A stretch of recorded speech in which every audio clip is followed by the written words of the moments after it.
दोस्तों, आज की कहानी है माता पिता के गुजरने के बाद जब भाई ने बहनों की ना कर पाई शादी। तब बहनों, कहानी अगर पसंद आए तो वीडियो को लाइक और सब्सक्राइब जरूर करना। चलिए कहानी शुरू करते हैं। हम चार एक ही छत के नीचे रहने वाले लोग एक दूसरे से इतने अजनबी की अपने अपने खोल में सिमटे हुए हैं। मैं रश्मि हूँ, इस घर की सबसे बड़ी बेटी। मैंने अपने जीवन के 35 पसंद देख डाले हैं। मेरे जीवन में सब कुछ सामान्य गति से ही चलता रहता, यदि आज उन्होंने जीवन के इस ठहरे पानी में कंकड़ ना डाला होता। मैं सोचती हूँ क्या मिलता है उन लोगों को इस तरह दूसरे को परेशान करने में। मैंने तो आज तक कभी यह जानने की जरूरत नहीं समझी कि पड़ोसी क्या कर रहे हैं। पड़ोसी तो दूर अपनी सगी भाभी क्या कर रही है यह तक जानने की कोशिश नहीं की। लेकिन आज मेरे मिनट मिनट का हिसाब रखा जा रहा है। मेरा कसूर क्या है? केवल यही ना कि मैं अविवाहित हूँ। क्या यह इतना बड़ा गुनाह है कि मेरे बारे में बातचीत करते हुए सब निर्मम हो जाते हैं? अभी कल की ही बात है। मकान मालकिन की बहू, जिसे मैं सगी भाभी जैसा सम्मान देती हूँ, मेरी नई नवेली भाभी से कह रही थी, देखो काव्या, जरा अपनी बड़ी ननद से सावधान रहना। जब तुम और प्रतुल कमरे में होते हो तो उसके कान उधर ही लगे रहते हैं। मुझे तो लगता है कि वह ताक झाक भी करती होगी। अरे बहन, बड़ी उम्र तक शादी नहीं होगी तो क्या होगा, मन तो करता ही होगा, कहकर वह जोर से हंसती।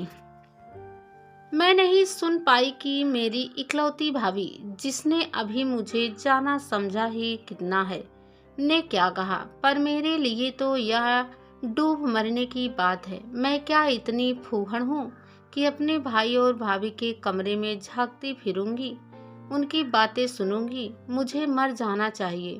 धरती पर बोझ बनकर रहने से क्या फायदा। मैं अवनी हूँ, इस घर की सबसे छोटी बेटी। मैं बिना बात सबसे उलझती रहती हूँ, कुछ भी सोचने समझने बिना। जो मुझ में बात आता है बोल देती हूँ और फिर बाद में पछताती भी हूँ। मेरी हर बात से यही जाहिर होता है कि मैं इस व्यवस्था का विरोध कर रही हूँ, जबकि खुद ही इस व्यवस्था का एक हिस्सा हूँ। मैं 32 साल की हो चुकी हूँ। मेरे साथ की लड़कियाँ एक दो बच्चे की माँ बन चुकी हैं। मैं उनसे मिलती जुलती हूँ, पर अब उनके साथ मुझे बातों में वह मज़ा नहीं आता जो उनकी शादी से पहले आता था।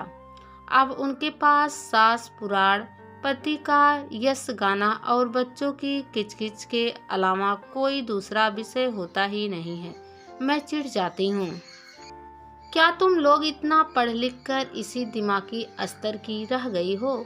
वह सब हंसती हुई कहती हैं, बन्नो, जब इन चक्करों में पड़ोगी तो जानोगी कि कितनी पूर्णता लगती है इसमें। क्या सच?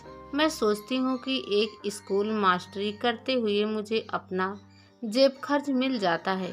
खूब सज धज कर जाती हूँ, अच्छी किस्म की लिपस्टिक लगाती हूँ, बढ़िया सिल्क की साड़ियाँ पहनती हूँ, पैरों में ऊंची हील की सैंडल होती है, जिनकी खटखट की आवाज़ पर कितनी जोड़ी आंखें देखने लगती है। पर मैं किसी को कंधे पर हाथ नहीं रखने देती। क्या मुझे पूर्णता नहीं है? मैं एक परफेक्ट महिला हूँ और मैं ऐसा प्रदर्शनी भी करती हूँ। लेकिन जब कोई हंसता खिलखिलाता जोड़ा दो छोटे छोटे भागते पैरों के पीछे पार्क में दौड़ता दिख जाता है तो दिल में टीस सी उठती है। काश मैं काव्या हूँ, इस घर के इकलौते बेटे की पत्नी। अभी मेरी शादी को मात्र 6 महीने हुए हैं। मेरे पति प्रतुल बहुत अच्छे स्वभाव के हैं। एकांत में मेरे साथ ठीक से रहते हैं, हंसते मुस्कुराते हैं, प्यार भी जताते हैं और मेरी हर छोटी बड़ी इच्छा का ध्यान रखते हैं। लेकिन अपनी दोनों बहनों के सामने उनकी चुप्पी लग जाती है। सारे दिन मुझे बड़ी दीदी रश्मि की सूक्ष्मदर्शी आंखों के सामने घूमना पड़ता है। मेरा ओढ़ना पहनना सब कुछ उनकी इच्छा के अनुसार होता है। अभी मेरी शादी को 6 महीने ही हुए हैं, पर वह मुझे छांट छांट कर हल्के रंग वाले कपड़े ही पहनाती है। जरा सी बड़ी बिंदी लगा लो तो कहेंगी क्या गंवारों की तरह बड़ी बिंदी और भर भर हाथ चूड़ियां पहनती हो। जरा सोबर बनो सोबर। अवनी को देखो कितनी स्मार्ट लगती है। मैं कहना चाहती हूँ कि दीदी, अवनी दीदी अविवाहित है और मैं सुहागिन, लेकिन कह नहीं सकती क्योंकि शादी से पहले प्रतुल ने मुझसे यह वादा ले लिया था कि दोनों बड़ी बहनों को कभी कोई जवाब न देना। मैं अपने मन की बात किससे कहूँ, घुटती रहती हूँ। कल रश्मि दीदी कह रही थी, भाभी भतीजा होगा तो मुझे क्या खिलाओगी। मैंने भी हंसते हुए कहा था, दीदी आप जो खाएंगी वही खिलाऊंगी। चेहरे पर थोड़ी मुस्कुराहट और ढेर सारी करवाहट भरकर अवनी दीदी बीच में ही बोल पड़ी, भाभी हमें थोड़ा सल्फास खिला देना। मैं अवाक रह गई। क्या मैं इन्हें सल्फास खिलाने आई हूँ? अगर भाभी के बारे में सोच ऐसी ही थी तो फिर अपने भाई की शादी क्यों की? मैं 3 भाइयों की इकलौती बहन हूँ। माता पिता मेरे भी नहीं हैं, इसलिए इन बहनों का दर्द समझती हूँ। ऐसा बहुत कुछ मेरे जीवन में भी गुजरा है। जब मैं इंटर पास कर बीए में आई तो मोहल्ला पड़ोस वाली औरतें मेरी भाभीियों को सलाह देने लगी, अरे बोझ उतारो अपने सिर से, बहुत दिन रख लिया, अगर कुछ ऊंच नीच हो गई तो रोती फिरोगी। भाई लाड करते हैं इसलिए नकचड़ी हो गई है। सच में मैं नकचड़ी थी, लेकिन बड़ी भाभी मेरी माँ बन गई थी। उन्होंने कहा था, आप लोग अपना अपना बोझ संभालो, मेरे घर की चिंता मत करो। जब तक पढ़ लिख कर काव्या किसी काबिल नहीं हो जाती और कोई सुपात्र नहीं मिल जाता, हम शादी नहीं करेंगे। और सचमुच ललक भाभी ने मुझे एमए बीएड करवाया और अच्छे रिश्तों की खोज में लग गई। यद्यपि प्रतुल और मुझ में 10 साल का अंतर है, लेकिन इस रिश्ते की अच्छाई भाभी ने यह समझी कि अपनी काव्या बिन माँ बाप की है, भाई भाभीियों के बीच रहकर पली बढ़ी है, बिना माँ बाप की बच्चियों का दर्द खूब समझेगी और प्रतुल को सहयोग करेगी। मैं नहीं जानती थी कि मुझे ऐसा माहौल मिलेगा।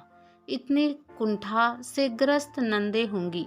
अरे अगर शादी नहीं हुई या नहीं हो रही है तो क्या करने को कुछ नहीं है? बहुत कुछ है। एक बार मैंने यही बात अवनी दीदी से धीरे से कही थी तो किचन के दरवाजे पर हाथ अड़ाकर लगभग मेरा रास्ता रोकते हुए वह बड़ी क्रूरता से कह गई थी, आज आपकी शादी हो गई है इसलिए कह रही है, अगर ना होती और भाई भाभी के साथ जीवन भर रहना पड़ता तो पता चलता। बताइए, मैं 6 महीने पुरानी विवाहिता आज विवाहित होने का ताना सुन रही हूँ। मैं प्रतुल हूँ, इस घर का इकलौता बेटा और बुजुर्ग भी। मेरी उम्र 40 वर्ष है। मेरे पिता की मृत्यु को अभी 5 वर्ष हुए हैं। इन 5 सालों में मैं बहुत परिपक्व हो गया हूँ। जब मेरे पिता ने अंतिम सांस ली उस समय मेरी दोनों बहनें क्रमशः 30 और 27 वर्ष की थी। मेरी उम्र 35 वर्ष की थी। उन्होंने हम में से किसी के बारे में कुछ नहीं सोचा। पिताजी की अच्छी खासी नौकरी थी, परंतु जितना कमाया उतना गंवाया, केवल बढ़िया खाया और पहना। घर में क्या है यह नहीं जाना। अम्मा उनसे 5 वर्ष पहले मरी थी, यानी 10 साल पहले भी हम भाई बहन इतने छोटे नहीं थे कि अपना अपना घर नहीं बसा सकते थे। मेरे दोस्तों के बच्चे लंबाई में उनके बराबर हो रहे हैं और यहाँ अभी बाप बनने का नंबर भी नहीं आया। नौकरी पाने के लिए भी मैंने खूब एड़िया घिसी। 8 सालों तक दैनिक वेतन भोगी के रूप में रहा। दोस्त और दुश्मन की पहचान उसी दौर में हुई थी। आज भी उस दौर के बारे में सोचता हूँ तो रोंगटे खड़े हो जाते हैं। अम्मा सोते उठते एक ही मंत्र फूंका करती थी कि बेटा, इन बहनों की नैया तुझे ही पार लगानी है। लेकिन कैसे, वह भी नहीं जानती थी। मैंने जब से होश संभाला अम्मा और पिताजी को झगड़ते ही पाया। हर बहस का अंत अम्मा की भूख हड़ताल और पिताजी की दहाड़ पर समाप्त होता था। रोती कलपती अम्मा थक हार कर खाने बैठ जाती क्योंकि पिताजी पलटकर उन्हें पूछते ही नहीं थे। अम्मा को कोई गंभीर बीमारी ना थी। एक दिन के बुखार में ही वह चल बसी। रिटायरमेंट के बाद पिताजी को गांव के पुश्तैनी मकान की याद आई। सब कुछ छोड़ छाड़ कर वह गांव में जा बैठे तो झक मार कर हम सबको भी जाना पड़ा। पिछले 15 सालों में गांव और शहर के बीच तालमेल बैठाते बैठाते मैं ना गांव का गबरू जवान रहा, ना शहर का छैल छबीला। बहनों को पढ़ाया, खुद भी पढ़ा और नौकरी की तलाश में खूब भटका। उधर गांव में पिताजी की झकझक अब रश्मि और अवनी को झेलनी पड़ती थी।